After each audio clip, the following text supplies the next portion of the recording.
Kinasuhan na ang suspect sa pagpatay sa isang security aide ni Pambansang Kamao at Sarangani Representative Manny Pacquiao.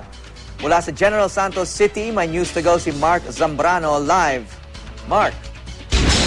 Iran nga ng kalungkutan ng training ni Pambansang Kamao Manny Pacquiao dito sa General Santos City nang mapatay ang isa sa kanyang mga security aide noong Sabado. 12 saksak sa iba't ibang bahagi ng katawan ang kumitil sa buhay ni SPO3 Ray Edradan, isa sa mga close-in security aide ni Sarangani Representative Manny Pacquiao. Ayon sa pulisya, ang gulong love triangle ang dahilan sa likod ng krimen.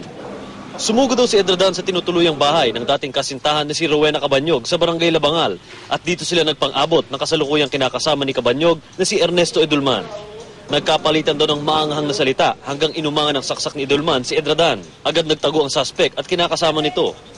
Sumuko lamang sa pulisya sa Surigao del Norte noong Martes ng gabi. Mismo ang kapatid ni Manny Pacquiao na si Roel ang sumundo sa dalawa. Kahapon, hinarap sa media ang mga nagsusumamang suspect sa loob ng tahanan ng mga Pacquiao. Wala na ako kabalo, sir, kay siyempre sa paspas nga panghitabo. Wala na ako kabalo sa ang ako ato, sir, at least makakuhan ko sa akong sarili, maka-self-defense ko. Hihingi po kami ng sorry sa pamilya. Hindi naman namin sinasadya. Kahit ako, babae din ako. Kaya nga ako nakipag-iwalay kay Ray para sa pamilya niya. Kasi may asawa siya, may pamilya siya. Sino bang pipiliin ko? Siyempre, di ba? Ayaw ko rin makasakit. Kaya humingi talaga ako ng patawas sa pamilya niya. Alam ko marami ako nasaktan.